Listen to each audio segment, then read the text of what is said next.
Episode 51। सच में शादीशुदा हो? इस बारे में सोच सोचकर श्रेया का गुस्सा बढ़ता जा रहा था। उसने कहा, इस बात को साफ साफ समझ लो। मेरा तुम्हें ड्रग्स देने का कोई इरादा नहीं था। मैं देवेश को ड्रग्स देना चाहती थी, तुम्हें नहीं। श्रेया ने ध्यान ही नहीं दिया कि उसके शब्दों से कबीर का चेहरा एकदम पत्थर जैसा कठोर हो गया। कबीर ने एकदम से गुर्राते हुए कहा, दोबारा कहना जो अभी कहा तुमने। श्रेया को लगा कि कबीर की आवाज के साथ कुछ तो गड़बड़ है। जब उसने मुड़कर देखा तो कबीर का चेहरा एकदम लाल हो चुका था, जैसे उस पर खून सवार हो। वो श्रेया की तरफ आगे बढ़ा। श्रेया अचानक घबरा गई। जिसके बारे में वो बात कर रही थी, वो कोई और नहीं बल्कि उसका सगा भाई है। श्रेया ने जल्दी से कहा, मेरा वो मतलब नहीं था। मैं असल में उसको ड्रग्स देना नहीं चाहती थी। मैंने सिर्फ दूसरों से सुना था कि उस ड्रग को खाने से इंसान सो जाता है। मैं तो बस कुछ फोटोज लेकर वहां से जाने का प्लान बना रही थी। मुझे क्या पता था मेरे साथ इतना बड़ा धोखा हो जाएगा और तुम उसे खाकर ऐसे हैवान बन जाओगे। हैवान? कबीर का चेहरा थोड़ा हल्का पड़ गया। हालांकि वो बहुत गुस्से में था कि श्रेया देवेश को ड्रग्स देना चाहती थी, लेकिन पता नहीं क्यों किसी तरह से श्रेया के ये शब्द सुनकर उसका गुस्सा थोड़ा कम सा हो गया। हल्का सा मुस्कुराते हुए उसने कहा, अच्छा। श्रेया फिर से हैरान रह गई। उसका मुंह खुल गया और उसके मोती जैसे सफेद दांत हल्के से दिखने लगे। वो कुछ कह नहीं पाई। उसको ऐसा लगा जैसे कबीर अनजाने में उसके बहुत करीब आता जा रहा है। उसको एक बहुत तगड़ी मर्दानगी का ऑरा महसूस हुआ। वो कबीर की सांसें अपने गालों पर महसूस कर पा रही थी। कबीर ने अपनी उंगलियों से श्रेया की ठुड्डी को ऊपर की तरफ किया और खुद नीचे झुककर उसकी आंखों में आंखें डालकर एक अलग तरीके से मुस्कुराया। श्रेया ने कहा, हाँ, तुम बहुत क्रूर हो गए थे, नहीं थे क्या? ऑफ कोर्स ये एक कॉम्प्लीमेंट है। हम दोनों जानते हैं कि वो सिर्फ उस ड्रग की वजह से हो सकता है। कबीर फिर से गंभीर हो गया। ये बेवकूफ औरत, इसको सच में किसी से बात करना नहीं आता है। श्रेया ने कहा, तुम ऐसी किसी बात पे तो गुस्सा नहीं हो सकते, है ना? क्या कुछ और बात है? क्या तुम्हारी बीमारी का असर हो रहा है? श्रेया ने ध्यान से देखा तो कबीर की आंखें अंगारों की तरह दहक रही थी, जैसे वो सिर्फ देखने भर से ही किसी को भी राख कर दे। ऐसा लग रहा था जैसे कबीर का खुद पर ही काबू न हो। उसने श्रेया के होठों की तरफ देखा जो कि धीरे धीरे हिल रहे थे। उसकी जीभ बड़ी नाजुक और ललचाने वाली लग रही थी। उसके होंठ उसकी सफेद स्किन पर और भी ज्यादा लाल और चमकदार लग रहे थे।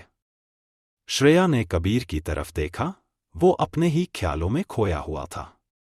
उसको ऐसा लग रहा था जैसे कबीर उसको अपनी तरफ खींच रहा है। उसने अपने कदम जोर से जमीन पर गड़ाए हुए थे और वो 1 इंच भी वहां से हिलना नहीं चाहती थी। जितना वो उससे दूर जाने के बारे में सोच रही थी, उतना ही वो उससे दूर जा नहीं पा रही थी।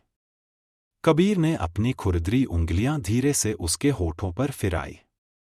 श्रेया की गहरी काली आंखों में देखते हुए कबीर ने कहा, सुनो, तुम किसी भी आदमी को ये कॉम्प्लीमेंट नहीं दे सकती कि वो बहुत क्रूर है। कबीर ने आगे कहा, चाहे वो सच ही क्यों न हो। इससे उसको बड़ी आसानी से गलतफहमी हो सकती है, समझी? उसने हल्के से अपनी उंगलियों से उसके होंठ थपथपाए। श्रेया बस इतना महसूस कर सकती थी कि उसके होंठ सुन्न हो गए हैं। उसने जल्दी से कबीर को खुद से दूर धक्का दिया और तेजी से अंदर भाग गई। दरवाजा बंद करके उसने खुद को शांत करने की कोशिश की, ये सोचकर कि कबीर कितना कामुक लग रहा था। उसका दिल लगभग उछल पड़ा। क्या उसको पता नहीं था कि एक आदमी का इस तरह से लुभाना कितना घातक हो सकता है, खासकर जब वो इतना सेक्सी हो? श्रेया ने सोचा, वो सिर्फ एक कॉमन लड़की है जिसे हाल ही में एक अनुभव हुआ है। उसकी भी जरूरतें थीं। अगर वो यूं खुलेआम उसके साथ छेड़खानी करेगा तो वो क्या ही कर सकती है। श्रेया को वापस नॉर्मल होने में काफी वक्त लगा। अगले दिन श्रेया के सीन को गहराई से फिल्माया जा रहा था। वो लोग अब जल्दी जल्दी शूटिंग कर रहे थे ताकि शो टाइम से टेलीकास्ट किया जा सके। इससे शो की रेटिंग्स बढ़िया आने में जरूर मदद मिलती। इसलिए उन दिनों शूटिंग तेजी से चल रही थी। श्रेया ने देवेश को दूर से आते हुए देखा। पिछले दिन जो हुआ था उसके बारे में सोचकर श्रेया को बहुत शर्मिंदगी महसूस हो रही थी। हालांकि देवेश ने पहले ही उसे देख लिया था और वो उसे देखकर ऐसे मुस्कुरा रहा था जैसे कुछ हुआ ही नहीं हो। श्रेया का दिल तेजी से धड़क रहा था। वो वहीं बैठकर पानी गटक रही थी। तभी उसने आवाज सुनी, अरे क्या बात है? क्या अब तुम मुझे देखना तक नहीं चाहती हो? श्रेया के मुंह से पानी बाहर निकलने ही वाला था।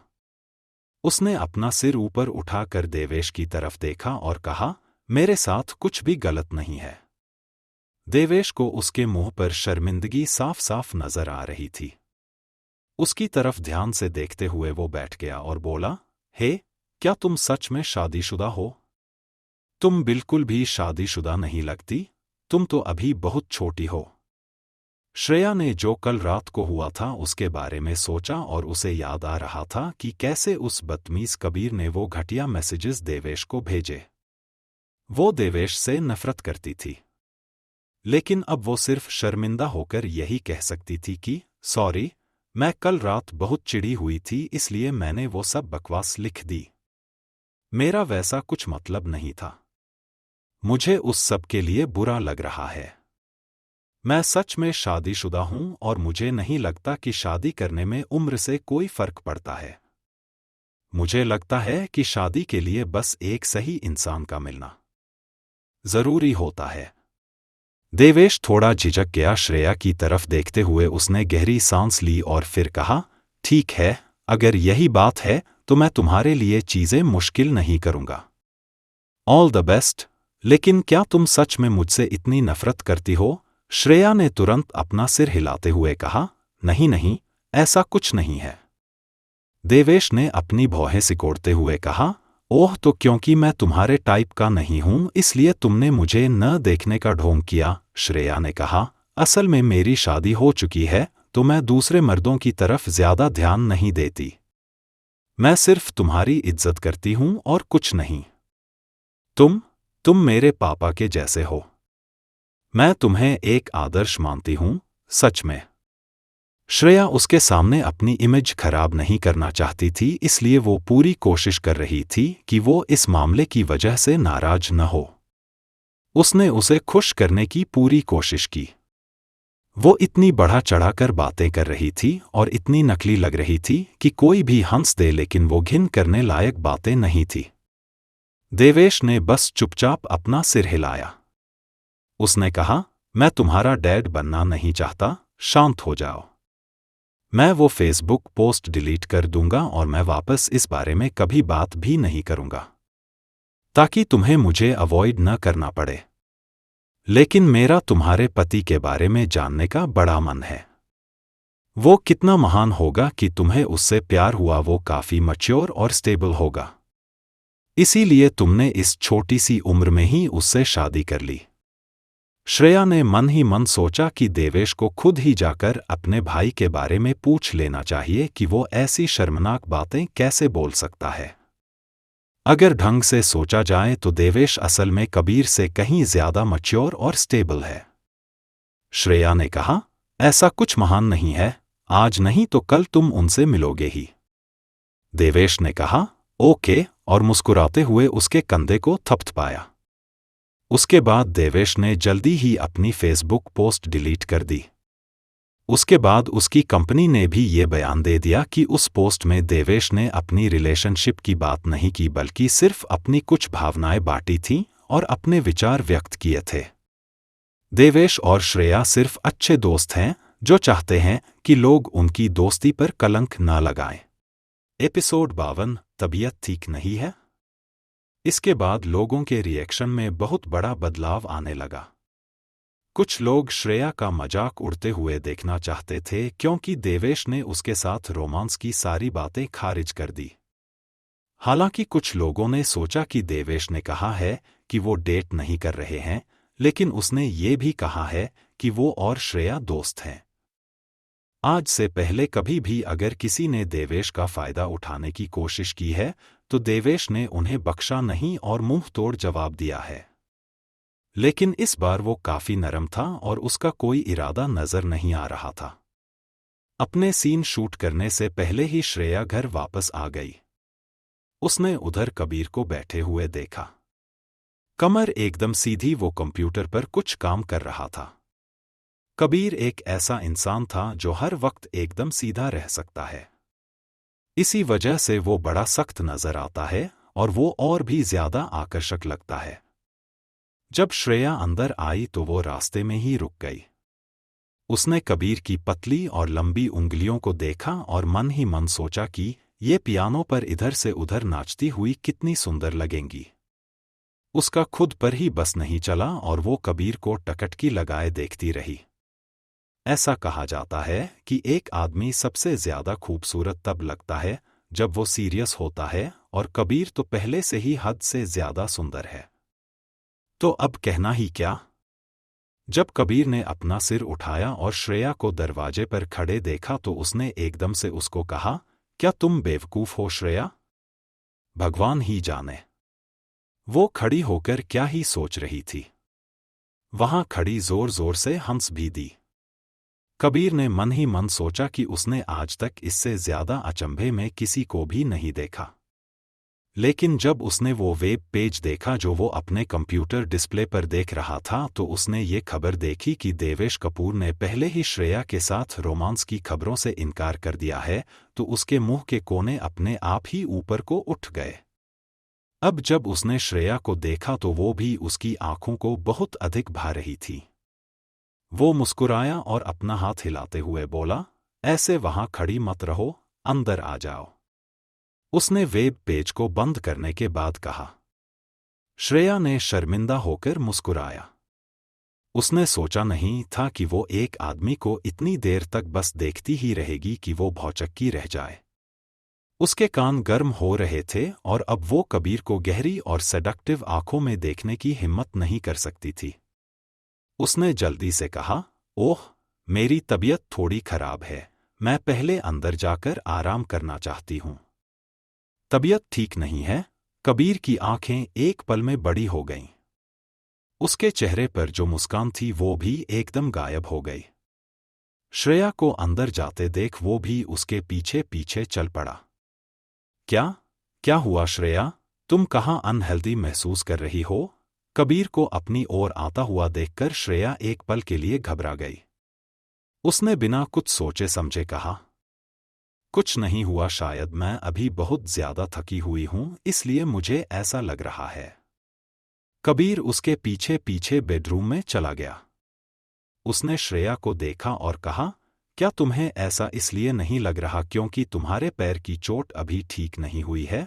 हालांकि चोट लगे काफी समय बीत चुका था, लेकिन वो अपने काम में बहुत ज्यादा मेहनत कर रही थी। वो हर दिन शूटिंग के लिए जाती थी और गहरी मेहनत करती थी और देर रात तक काम करती थी। आज कल रात में भी बहुत देर से लौटती थी। हालांकि घाव बड़ा नहीं था लेकिन एक महत्वपूर्ण जगह पर था। अपनी पैंट उतारो, मुझे देखने दो कि तुम्हारे घाव के साथ सब ठीक है या नहीं। उसे बोलने का मौका दिए बिना कबीर नीचे झुक गया और श्रेया की पैंट को निकालने की कोशिश करने लगा।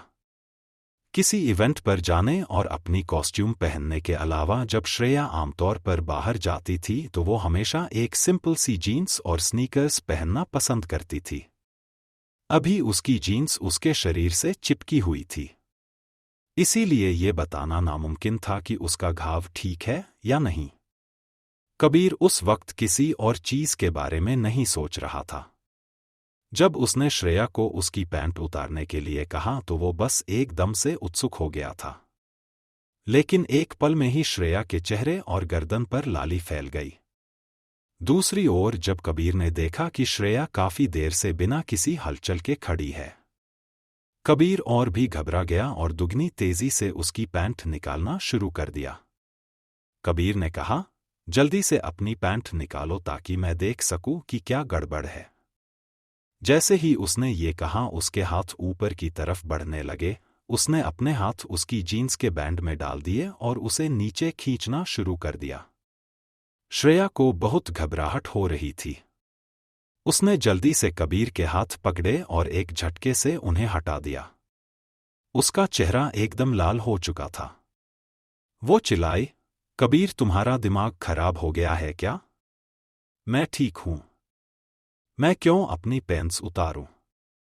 कबीर ने कहा, मैं कैसे न देखूं? अगर तुम्हें अनहेल्दी महसूस हो रहा है तो तुम मुझे बताओ, ये कोई मजाक नहीं है। लेकिन जब उसने अपना सिर उठाया तो उसके सामने श्रेया का शर्म से लाल चेहरा था। उस वक्त उसका चेहरा ऐसा लग रहा था जैसे पका हुआ लाल टमाटर हो, जिसमें एक सुई भी लगी तो वो फट जाएगा। तब जाकर कबीर को पता चला कि उसका हाथ श्रेया की पैंट को कस के पकड़े हुए है। उसको भी थोड़ी शर्म आ गई। कबीर ने अपने चेहरे पर शर्मिंदगी छुपाते हुए कहा, तो फिर इसे हटा दो, मैं घाव को देखना चाहता हूं। ऐसा तो नहीं है कि मैं कुछ और करने की कोशिश कर रहा हूं। तो तुम्हें चिंता किस बात की हो रही है? श्रेया को घुटन सी होने लगी। उसने कबीर की तरफ देखा और कहा, फिर भी मैं अपनी पैंट नहीं निकाल सकती। मैंने नीचे कुछ नहीं पहना है। कबीर ने कहा, मैं तुम्हारा पति हूं। मेरे लिए तुम्हारी टांग को देखना कोई बड़ी बात नहीं है। क्या तुमने पहले खुद ही ऐसा नहीं कहा था? ऐसा तो नहीं है कि मैंने इससे पहले इसे देखा नहीं है। श्रेया परेशान हो गई थी। कबीर को लगा कुछ तो गड़बड़ है। उसने कहा, लेकिन तुमने अभी क्या कहा? तुमने नीचे कुछ भी नहीं पहना है। एक पल में ही उसका माथा ठनक गया। इसका मतलब ये कि उसकी पैंट के नीचे सीधा। श्रेया का चेहरा फिर से लाल हो गया। उसने जल्दी से कहा, नहीं, मेरा मतलब है कि मैंने इसके अंदर बस अंडरवियर पहना है। कबीर ने उसकी पैंट की तरफ देखा और खींचकर कहा, तो फिर तो जो कुछ कवर होना चाहिए वो सब ढका हुआ है। वहां ऐसा कुछ भी नहीं है जो मुझे नहीं देखना चाहिए। तुम्हें क्या लगता है कि मैं तुम्हारी टांग को देखना चाहता हूं? श्रेया ने कहा, अगर तुम नहीं देखना चाहते हो तो भूल जाओ। मैंने भी नहीं कहा कि मैं तुम्हें देखने दूंगी। दूसरी बात, मेरी तबीयत मेरी चोट की वजह से खराब नहीं है। मैं थक गई हूं। क्या तुम अब बाहर जा सकते हो? मुझे थोड़ा आराम करने दोगे प्लीज? मैं नहीं चाहती आज रात तुम यहां सो। अगर तुम यहां रहोगे तो मैं अच्छी तरह से सो नहीं पाऊंगी। कबीर ने उसे हैरान होकर देखा। मैं खर्राटे नहीं लेता और मैं तुम्हारी तरह सोते हुए हाथ पैर भी नहीं चलाता। मैं तुम्हें भला कैसे परेशान करूंगा? श्रेया ने मन ही मन सोचा, तुम्हारा होना ही परेशानी है। श्रेया ने कहा, क्या मैं आज अकेली सो सकती हूं? अगर हम कभी कभार अलग कमरों में सो जाएंगे तो मुझे नहीं लगता तुम्हारे परिवार को इससे कोई दिक्कत होगी। ऐसा तो नहीं कि हर शादीशुदा जोड़ा हर रोज एक दूसरे से चिपका ही रहता है। हालांकि कबीर को ये सब बहुत अजीब लग रहा था, लेकिन उसने सोचा कि शायद श्रेया को अभी भी साथ रहने की आदत नहीं हुई है। हो सकता है कि पिछले कुछ दिनों से वो किसी वजह से ऊब गई हो और आज बहुत ज्यादा थके होने की वजह से उसका गुस्सा बाहर आ रहा हो। उसने कुछ देर ध्यान से सोचा और फिर बोला, अगर ऐसी बात है तो ठीक है, आज मैं बाहर जाकर सो जाता हूं। तुम अच्छे से आराम करो। श्रेया ने यह सुनकर चैन की सांस ली। कबीर ने अपना कंबल और एक तकिया उठाया और बाहर चला गया। श्रेया जल्दी से बेड पर फैल गई, लेकिन उसने मन ही मन सोचा कि ये कबीर सच में बदमाश है, बहुत बदमाश।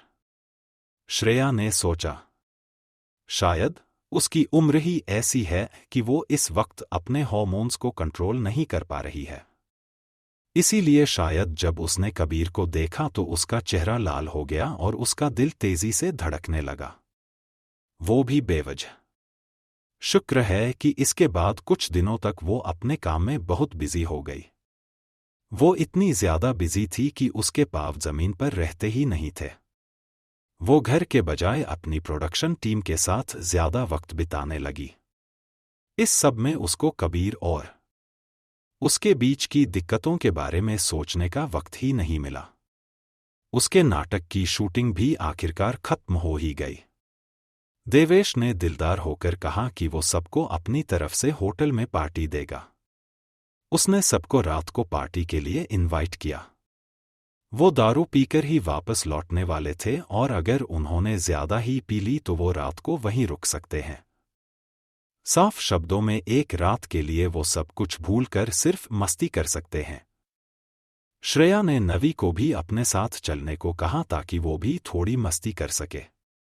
नवी ने तुरंत सोचा कि अगर वो वहां जाती है तो हो सकता है उसको डायरेक्टर और बाकी लोगों के और करीब जाने का मौका मिल जाए। इसलिए वो तुरंत खुशी खुशी राजी हो गई। रास्ते में नवी ने कार चलाते हुए श्रेया से कहा, अगर हम लोग फ्यूचर में फेमस हो गए तो हम अपनी कार को सेलिब्रिटी वैन में बदल देंगे। श्रेया अभी भी एक छोटी एक्ट्रेस ही थी। सेलिब्रिटी वैन तो छोड़ो, इस वक्त तो श्रेया के पास अपनी गाड़ी भी नहीं थी। श्रेया भी नवी की एहसानमंद थी। नवी ही हमेशा श्रेया को अपने साथ अपनी कार में हर जगह लेकर जाती थी, चाहे उसे कहीं भी किसी भी काम के लिए जाना हो। नवी ने श्रेया को कहा, जहां देवेश सबको पार्टी देने के लिए बुला रहा है वो क्लब हाउस कपूर फैमिली का ही है। मैं तो ये सोच रही हूं कि क्या पता वहां कबीर कपूर या उसके जैसा और कोई मिल जाए। श्रेया को मानो ये सुनकर उल्टी ही आ गई। उसने अजीब सी शक्ल बनाई। नवी ने पूछा, क्या हुआ तुम्हें? श्रेया ने कहा, तुम कबीर से क्यों मिलना चाहती हो? नवी ने कहा, ऑफ कोर्स, उसके थोड़ा करीब आने के लिए तुम्हारी बहन नवी को अमीरों से दोस्ती करना बहुत पसंद है। अब क्योंकि इतना अच्छा मौका है तो ये मौका मैं अपने हाथ से जाने नहीं देना चाहती। Episode 53 closing party. श्रेया ने नवी की तरफ बिना कुछ कहे देखा। नवी के साथ इतना वक्त बिताने के बाद उसने महसूस किया कि हालांकि नवी खड़ूस थी लेकिन वो पसंद न करने लायक भी नहीं थी। शायद ऐसा इसलिए क्योंकि वो दोनों ही अपनी बातें खुलकर कह देती थी। उसे लगा कि नवी दिखावा नहीं करती और न ही खुद को बचाने की कोशिश करती है। इसीलिए उसे लगता था कि नवी में नापसंद करने लायक जैसा कुछ नहीं है। हालांकि शुरुआत में नवी उसके साथ बहुत अच्छा बर्ताव नहीं करती थी लेकिन उसने कभी उसके साथ बहुत बुरा बर्ताव भी नहीं किया। बात सिर्फ इतनी सी थी कि श्रेया बहुत फेमस नहीं थी, इसीलिए उसके पास खुद को साबित करने के बहुत सारे मौके भी नहीं थे। लेकिन इस वक्त श्रेया को एक ऐसी अदाकारा कहा जा सकता था जिसको आगे बढ़ाने पर नवी का पूरा ध्यान है। इसलिए दोनों के बीच के रिश्ते में भी अब काफी सुधार होने लगा। थोड़ी ही देर में वो लोग उस क्लब हाउस पहुंच गए जहां देवेश कपूर ने उन्हें बुलाया था। बाहर से देखने से ही वो बता सकते थे कि ये कोई आम क्लब हाउस नहीं है, बल्कि वो एक रिजॉर्ट क्लब हाउस लग रहा था जिसमें हर प्रकार की सुख सुविधा थी। जमीन के नीचे अंडरग्राउंड मनोरंजन के लिए जगह थी और जमीन के ऊपर होटल था। वो लोग एक ही बार में वहां खेल कूद कर सकते थे, खा पी सकते थे और साथ ही बार में भी जा सकते थे। बाहर से गौर से देखने पर वो एक बहुत ऊंची इमारत थी जो कि एक बहुत बड़े एरिया में फैली हुई थी और उसको देखने भर से ही शानो शौकत का आभास हो रहा था। प्रोडक्शन टीम के सभी लोग एक एक करके धीरे धीरे वहां पहुंच गए। उन सब ने आपस में एक दूसरे को नाटक की शूटिंग पूरी होने की बधाई दी। श्रेया अपने साथ नवी को लेकर एक ऐसी जगह बैठ गई जहां ज्यादा लोग नहीं थे। वो लोग आराम से बैठे बातचीत कर रहे थे। तभी उन्होंने देवेश के वहां पहुंचने पर लोगों को जोर से आवाज करते सुना। श्रेया ने भी जल्दी से अपने हाथ उठाकर उसका धन्यवाद करने के लिए ताली बजाई। लेकिन उसने देखा कि देवेश ने जल्दी से सबको हाथ हिलाकर हेलो बोला और फिर सीधा उसी की तरफ आने लगा।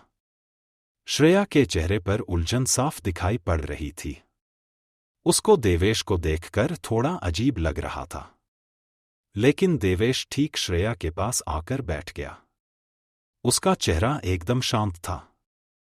श्रेया ने कहा, तुम यहां क्यों बैठ गए?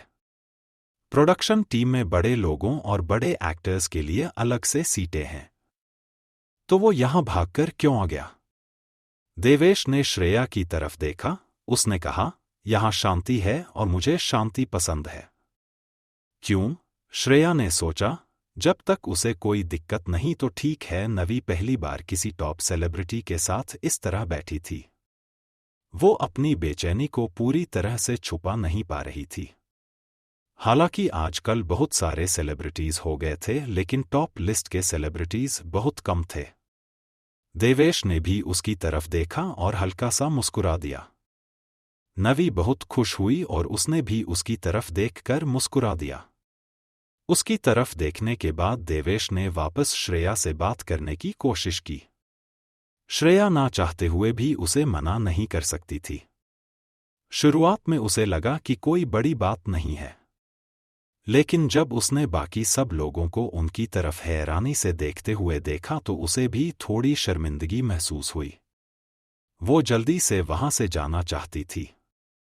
जब श्रेया की बहन रिया वहां पहुंची तो उसने अचानक ही देवेश और श्रेया को एक साथ बैठे हुए देख लिया। उसके लिए भी उनको न देखना मुश्किल था, क्योंकि वहां मौजूद हर कोई उन्हीं की तरफ देख रहा था और उन्हीं की बातें कर रहा था। रिया ने अपनी सगाई पार्टी के बारे में सोचा। शुरुआत के दिनों तक तो वो हेडलाइंस बनाने में कामयाब हुई और लोगों को उससे जलन भी हुई, लेकिन देवेश की सिर्फ एक फेसबुक पोस्ट से ही श्रेया को मौके का फायदा उठाने का मौका मिल गया। रिया को ऐसा लग रहा था जैसे उसको देखकर उसे बहुत घुटन महसूस हो रही हो। पिछले कुछ वक्त से श्रेया कुछ ज्यादा ही घमंडी हो गई है। चाहे वो कहीं भी चली जाए, वो सबकी अटेंशन अपनी तरफ आकर्षित कर ही लेती है। जब नीति शर्मा वहां पहुंची, सभी लोग मिलकर उसे भी बधाई देने लगे। श्रेया ने नीति की तरफ हल्की सी जलन से देखा और कहा, कितना बढ़िया होगा अगर एक दिन मेरा ऑरा भी नीति मैम जैसा हो जाए। नीति शर्मा के पीछे एक असिस्टेंट और बाकी स्टाफ की टोली थी। जब भी वो आती थी, हर किसी को पता चल जाता था कि नीति शर्मा आ गई है। देवेश ने भी नीति की तरफ देखा और श्रेया को कहा, देखना एक दिन तुम भी ऐसा कर पाओगी। श्रेया ने देवेश की तरफ देखा और कहा, तुम्हारी जुबान बहुत फिसलती है, ऐसा कुछ नहीं होगा, इसमें बहुत साल लग जाएंगे। देवेश ने कहा, खुद पर भरोसा रखो, एक बूंद से ही सागर बनता है। बहुत पहले नीति इतनी गरीब थी कि उसके पास खाने के पैसे भी नहीं होते थे। तब उसे भी नहीं लगा था कि वो इतना नाम कमा लेगी। श्रेया ने हैरान होकर पूछा, सच में नीति मैम ने भी ऐसा वक्त देखा है? देवेश ने कहा, और नहीं तो क्या, हर कोई पैदाइशी सेलिब्रिटी थोड़े होता है। हाँ, ये सच है। ऐसे भी बहुत लोग हैं जो मुंह में सोने का चम्मच लेकर पैदा हुए थे। श्रेया ने एक नजर देवेश की तरफ देखा। उसे और कबीर दोनों को भगवान ने सब कुछ दिया था। उनके पास तो बचपन से ही सब कुछ है। देवेश को तुरंत समझ आ गया कि श्रेया मन ही मन क्या सोच रही है। वो मुस्कुराया और बोला, तुम्हें लगता है अगर तुम्हें बचपन में खाना मिल जाता तो तुम खुश रह पाती। हर किसी को अपनी चिंताएं होती हैं, कपूर परिवार के लोगों की भी। माना हमें बहुत कुछ भगवान से मिला है, लेकिन हमारे कंधों पर उतनी ही जिम्मेदारियां भी हैं। इसलिए मैं वापस कपूर खानदान के बंगले में जाना नहीं चाहता। मुझे देखो, इस वक्त मैं एकदम आजाद हूं, है ना?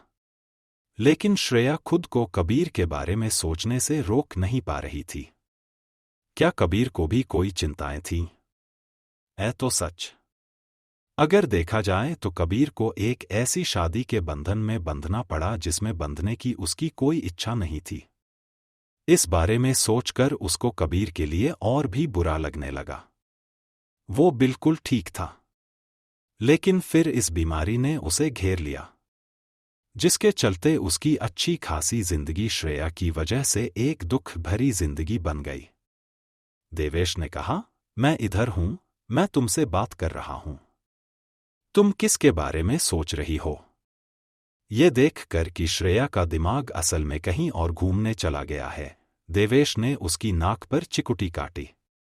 श्रेया ने बड़बड़ाते हुए खुद से ही कहा, अरे नहीं, नहीं, ऐसा नहीं हो सकता।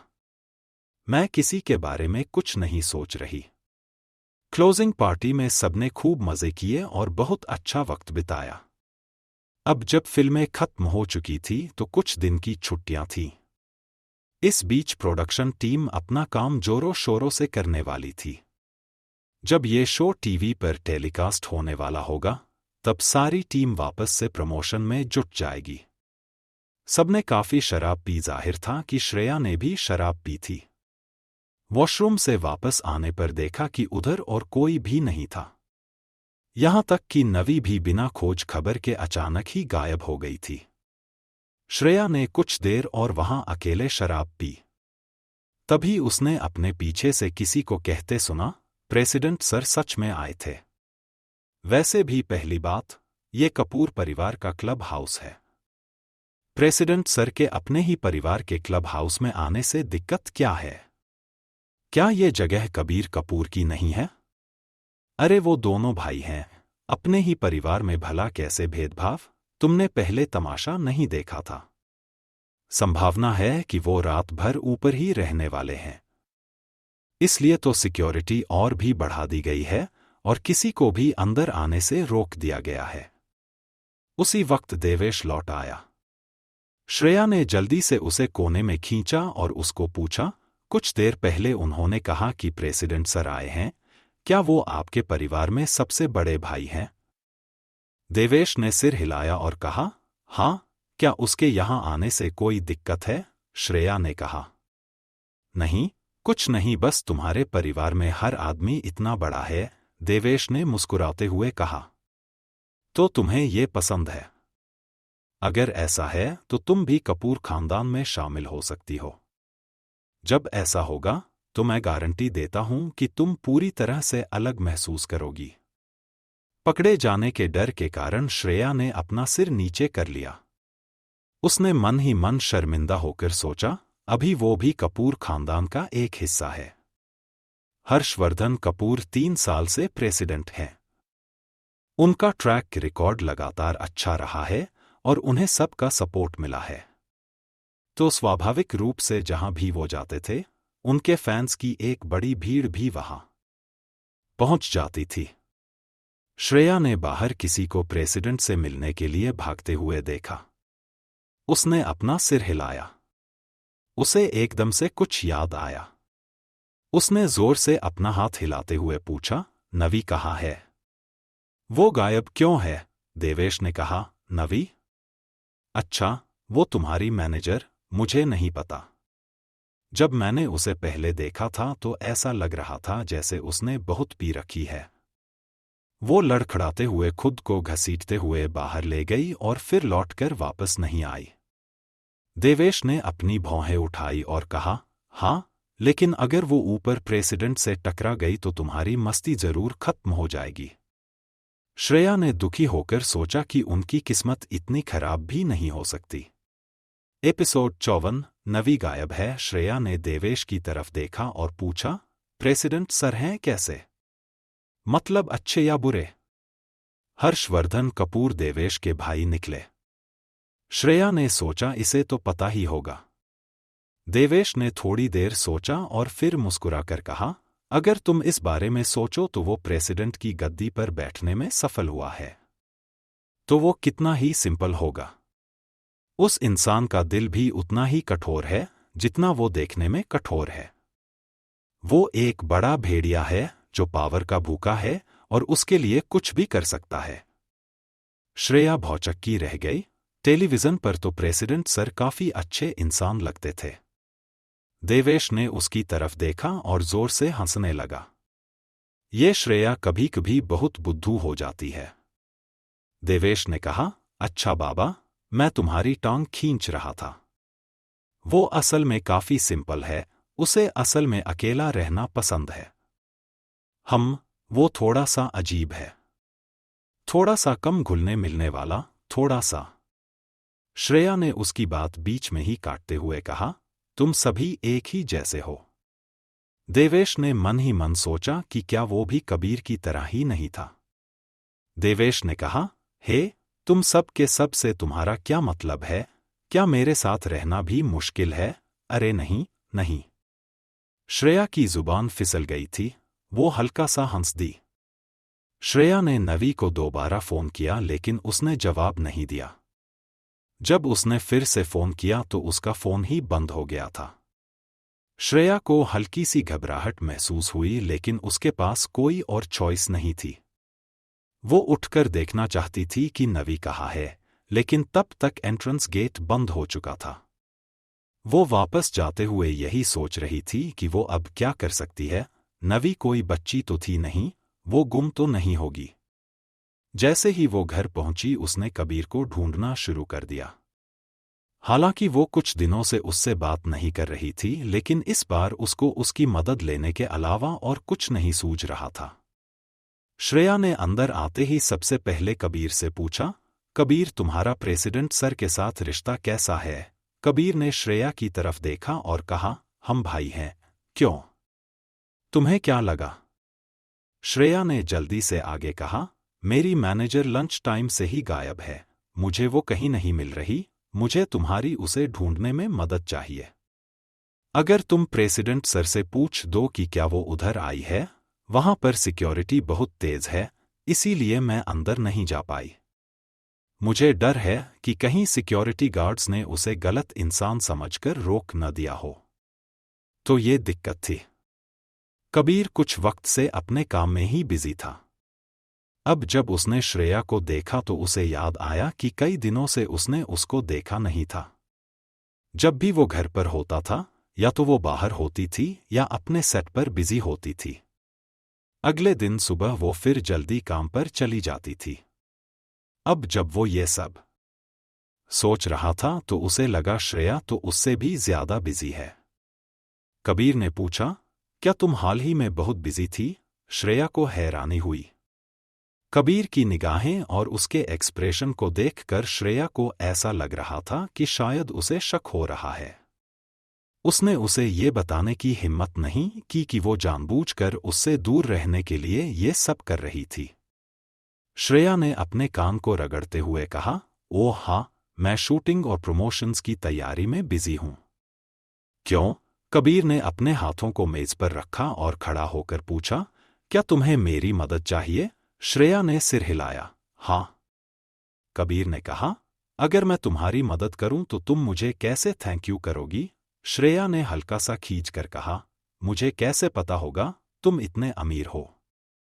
तुम जो भी चाहो, जहां भी चाहो, तुम्हें मिल जाएगा। मैं भला तुम्हें क्या दे सकती हूं? मेरे पास तुम्हें देने के लिए कुछ नहीं है। कबीर मुस्कुराया और उसे अपने पीछे आने के लिए इशारा किया। श्रेया ने अपना सिर झुका लिया और कुछ तेज कदमों से उसके साथ चल दी। कबीर ने पूछा, क्या तुम जानती हो कि मालिश कैसे करते हैं? नहीं। श्रेया ने कहा। फिर कबीर ने कहा, तुम कुछ भी करना नहीं जानती। किस तरह की पत्नी हो तुम? श्रेया ने धीरे से कहा, क्या एक पत्नी होने के लिए मुझे पता होना जरूरी है कि इतने सारे काम कैसे करने हैं? कबीर ने जवाब दिया, बेशक, वरना पत्नी होने का मतलब ही क्या है? श्रेया ने बेशर्म होकर जवाब दिया, तुम्हारा पैसा खर्च करने के लिए। तुम इतना ज्यादा कमाते हो। यदि मैं तुम्हारे पैसे खर्च नहीं करूंगी तो तुम इतने पैसे अकेले कैसे खर्च कर पाओगे? कबीर ने देखा और कहा, मुझे पता था कि तुम इस तरह का ही कोई अजीब सा जवाब दोगी। आओ मेरे कंधे की थोड़ी मालिश करो, मुझे अच्छे से रिक्वेस्ट करो और फिर हो सकता है कि मैं तुम्हारी मदद करने के बारे में सोचूं। श्रेया ने उसके घमंड से भरे चेहरे को देखा और नफरत से कहा, कितने बुरे इंसान हो तुम। मेरे जैसे गरीब इंसान का फायदा उठा रहे हो। कबीर ने कहा, बेशक, ये सही है। मुझे हर्षवर्धन कपूर को फोन लगाना है, जो कि इस वक्त प्रेसिडेंट है। तुम्हें लगता है कि कोई भी नॉर्मल इंसान ऐसा कर सकता है? वो ऐसे बात कर रहा था जैसे ये कोई बहुत बड़ी बात हो। क्या प्रेसिडेंट सिर्फ उसका भाई नहीं था? श्रेया का उसकी बात मानने का बिल्कुल भी मन नहीं था। लेकिन जब उसने कबीर को श्रेया से मसाज मिलने की उम्मीद में बैठे देखा तो उसके पास जबरदस्ती उसके पीछे चलने के अलावा और कोई चारा नहीं बचा। उसने अपने हाथों से कबीर के कंधे दबाए। उसके कंधे बहुत चौड़े थे। अनजाने में कबीर ने श्रेया के सामने अपनी शर्ट उतार दी और उसका सुडौल शरीर पूरी तरह उसके सामने था। श्रेया का दिल जोर से धड़कने लगा। उसका दिमाग इधर उधर डोलने लगा। उसके काले घने बाल देखकर श्रेया सोचने लगी कि ये कौन सा शैम्पू इस्तेमाल करता है जो इसके बाल इतने घने और काले हैं। इनसे खुशबू भी कितनी अच्छी आ रही है। ईमानदारी से एक सुंदर आदमी किसी भी कोने से अच्छा ही लगता है। श्रेया उसको बस देखती रही।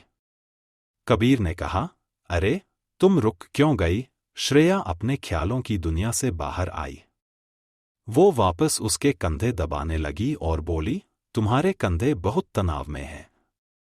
क्या तुम आमतौर पर काम में इतना बिजी रहते हो? कबीर ने जवाब दिया, हाँ, एक पति के तौर पर मेरे कंधे पर सारे घर का भार है। क्या वो तनावग्रस्त नहीं होंगे? श्रेया की हंसी छूट गई। उसकी हंसी सुनकर कबीर भी हंस दिया। उसके छोटे हाथों में कोई ताकत नहीं थी। हालांकि वो अपनी पूरी ताकत से दबा रही थी। लेकिन कबीर को कोई आराम महसूस नहीं हो रहा था, बल्कि उसको अपने कंधे और भी सख्त लगने लगे। क्योंकि उसके हाथों में ज्यादा ताकत नहीं थी, इसलिए कबीर और मसाज नहीं कराना चाहता था। लेकिन वो उसे जाने देना नहीं चाहता था। उसके हाथों से हल्का दबाव महसूस करते हुए वो मुस्कुराया और बोला, ठीक है, क्योंकि तुमने ध्यान से मेरी मसाज की है। लाओ मुझे फोन दो। कबीर को आखिरकार हार मानते हुए देखकर श्रेया ने जल्दी से उसको फोन दे दिया। कबीर ने फोन मिलाया लेकिन किसी कारण फोन नहीं लगा। कबीर ने कहा, कोई अभी बिजी है। श्रेया का छोटा सा चेहरा उतर गया। उसको चिंता में देखकर कबीर उसको परेशान नहीं करना चाहता था। उसने कहा, मैं उसके सेक्रेटरी को फोन मिलाने की कोशिश करता हूं। श्रेया का चेहरा एकदम से खिल गया। क्या सच में तुम बहुत अच्छे हो कबीर? कबीर उसकी तरफ देखकर मुस्कुराया। उसने अपना फोन उठाया और दोबारा फोन मिलाने की कोशिश की। इस बार फोन मिल गया। कबीर ने कहा, प्रेसिडेंट सर का फोन नहीं मिल रहा था। क्या वो बिजी हैं? फोन पर दूसरी तरफ एक इंसान ने धीरे से कहा, कबीर सर, मिस्टर प्रेसिडेंट सो चुके हैं। सो गए हैं? जी हां, कबीर ने कहा। ओह, अच्छा, ठीक है। क्या आप मुझे बता सकते हैं कि क्या आज आपने किसी औरत को पकड़ा है? उस इंसान ने जवाब दिया, जी नहीं सर। कबीर ने कहा, ठीक है, मेरी तरफ से प्रेसिडेंट सर को थैंक यू बोल देना। उस व्यक्ति ने कहा, जी जरूर सर, सुबह उठते ही मैं सबसे पहले उन्हें बताऊंगा कि आपने उन्हें याद किया है। क्या मैं आपकी कोई और मदद कर सकता हूं सर? नहीं, बस यही जानना था। शुक्रिया। उसने फोन रखा और फिर श्रेया की तरफ मुड़ा, जो कि उसे बड़ी उम्मीद से देख रही थी। उसने श्रेया को बताया, उन्होंने किसी को नहीं पकड़ा है। तुम बेफिक्र हो जाओ। तुम्हारी मैनेजर शायद चली गई होगी। श्रेया ने चैन की सांस ली। उसने कहा, मैं तो बहुत ज्यादा डर गई थी। मुझे तो लगा था अगर मैंने प्रेसिडेंट सर को नाराज कर दिया तो मैं तो गई। कबीर ने हंसते हुए कहा, तुम कब से भीगी बिल्ली बन गई? मेरी बेइज्जती करने की हिम्मत कर दी, फिर भी प्रेसिडेंट से तुम डर रही हो। एपिसोड 55। डो रहो। श्रेया ने तुरंत आपत्ति जताई और कहा, मैंने भला कब तुम्हारी बेइज्जती करी? कबीर ने अपनी भौहें उठाते हुए कहा, तुमने मुझे ड्रग्स दिए। तुम्हें नहीं लगता कि तुम्हारी किस्मत बहुत अच्छी है जो तुम अभी भी मेरे सामने खड़ी हो? श्रेया समझ गई कि उसका क्या मतलब है। उसका चेहरा शर्म से लाल हो गया। उसने कहा, अभी हम कुछ नहीं कह सकते कि किसकी किस्मत खराब है। मैं अकेली अपने लिए काफ़ी थी, लेकिन मुझसे मेरी आज़ादी छीन ली गई और मैं अचानक ही किसी के समझौते की बीवी बन गई। मुझे अभी भी रोज़ तुम्हारी शक्ल देखनी पड़ती है और तुम्हारा अजीब एटीट्यूड झेलना पड़ता है। कबीर का चेहरा उतर गया। श्रेया को अभी भी ऐसा लग रहा है कि उसके साथ गलत हुआ। अचानक कबीर उठकर खड़ा हो गया और एकदम आगे बढ़ा। वो श्रेया के छोटे से चेहरे के एकदम सामने था। उसने उसकी ठुड्डी की तरफ देखा, उसे अपने हाथ में लिया और कहा, क्या कहा तुमने, दोबारा कहना। उसकी सांसें बर्फ की तरह ठंडी थीं।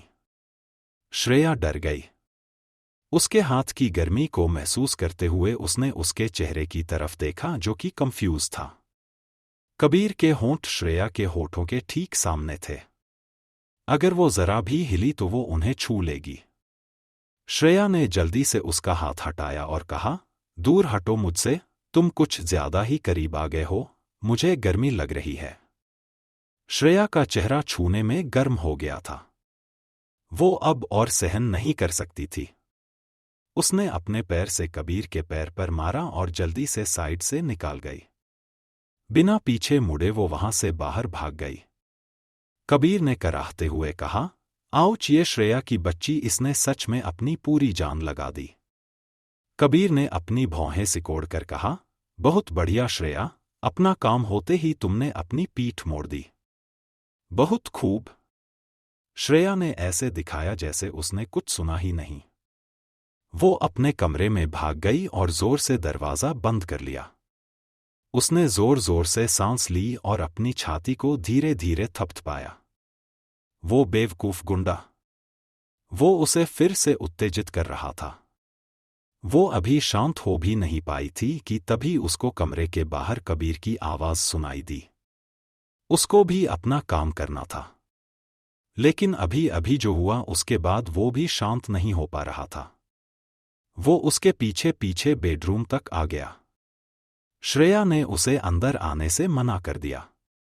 दरवाजे से लगकर श्रेया ने अंदर से कुंडी लगा दी और कहा, तुम दूसरे कमरे में सो सकते हो। उसकी बात सुनकर कबीर ने दुखी होकर कहा, मैं दूसरे कमरे में क्यों सोऊं? श्रेया ने कहा, ऐसा तो है नहीं कि तुम आज तक दूसरे कमरे में सोए नहीं। जो भी हो, मैं बहुत ज्यादा थक चुकी हूं और मैं नहीं चाहती कि तुम मुझे परेशान करो। उसको इसकी आदत हो रही थी। कबीर ने जवाब दिया, ये मेरा बेडरूम है। अगर मैं यहां सोना चाहता हूं तो मैं यहां सो सकता हूं। दरवाजा खोलो।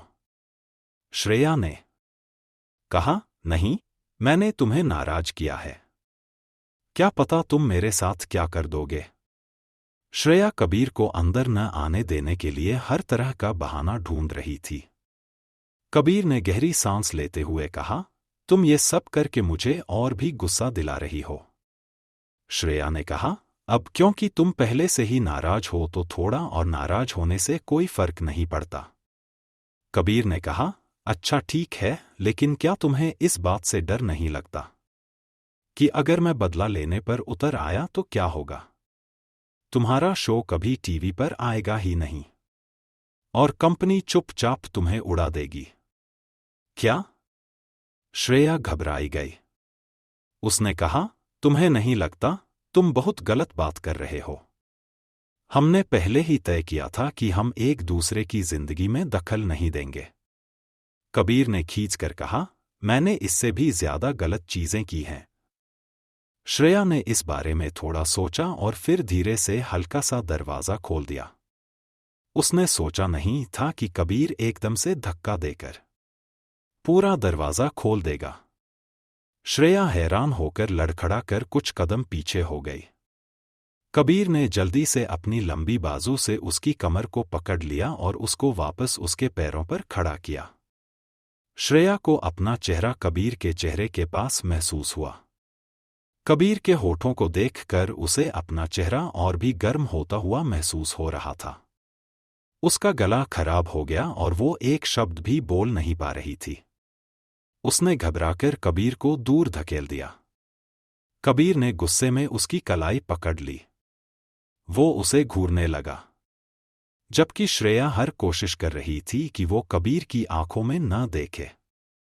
उसको और भी बुरा लगा और उसने श्रेया को ऊपर खींचते हुए कहा, श्रेया, तुम ये क्या कर रही हो? मुझे लग रहा है तुम पिछले कुछ दिनों से मुझसे दूर भागने की कोशिश कर रही हो। श्रेया भौचक्की रह गई। इसे पता चल गया। उसने खुद को कबीर के हाथ से छुड़ाने की कोशिश करते हुए कहा, नहीं, ऐसा तो कुछ भी नहीं है। कबीर ने बड़ी जोर से उसे पकड़ा हुआ था। उसने कहा, अच्छा, दूर नहीं भाग रही तो तुम मेरी तरफ देख क्यों नहीं रही हो या मुझसे बात करने की कोशिश क्यों नहीं कर रही?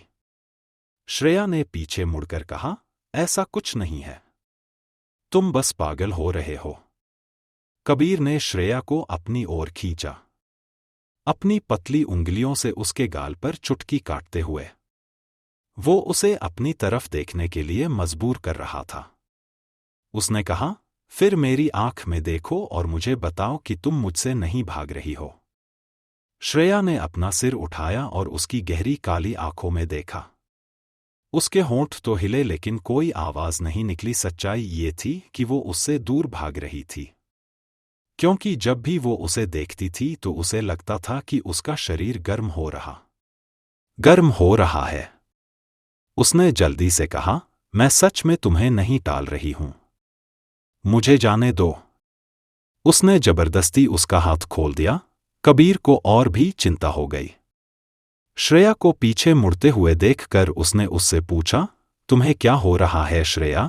श्रेया ने कहा, तुम्हारा क्या मतलब है? मेरे साथ क्या हो रहा है? कुछ नहीं चल रहा है। मैं अभी हाल ही में बहुत बिजी हो गई हूं। कबीर को श्रेया की बात पर भरोसा नहीं हो रहा था। उसने दोबारा पूछा, फिर तुमने मुझे बाहर बंद क्यों कर दिया?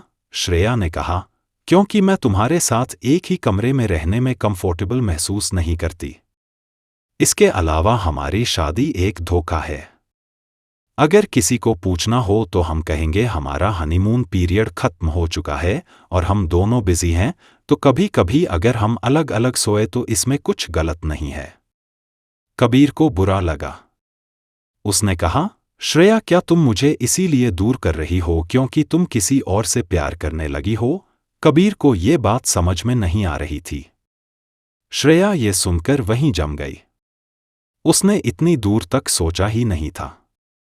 अब क्योंकि कबीर ने खुद ही ये बात कह दी थी तो श्रेया ने भी मौके का फायदा उठाने का सोचा।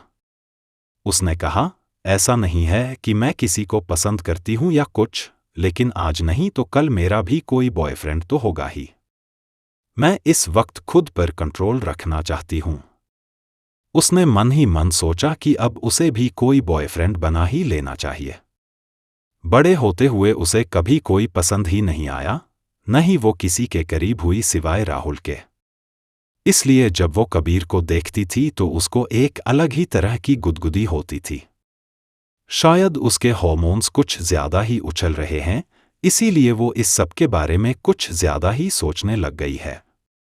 कबीर की भौहें सिकुड़ गई और श्रेया के होठों की तरफ देख उसकी आंखें अचानक चमक उठीं। उसको अचानक से कावेग महसूस हुआ। धीरे से उसने एक कदम आगे बढ़ाया। उसने एक हाथ श्रेया के कंधे पर रखा और दूसरे से उसके सिर का पीछे का हिस्सा पकड़ा। वो आगे बढ़ा और उसने श्रेया के लाल होंठ को काट लिया। उसकी जीभ खुद ब खुद ही उसके मुंह के अंदर फिसल कर चली गई। श्रेया हैरान रह गई। उसने कबीर की ठंडी चिकनी जीभ को अपने मुंह के अंदर महसूस किया। एक पल के लिए वो जम गई। कबीर उसकी जीभ को चूसते हुए अपने मुंह में ले आया। वो किस कर रहे थे? श्रेया और कबीर की कहानी में आगे क्या हुआ जानने के लिए जुड़े रहिए।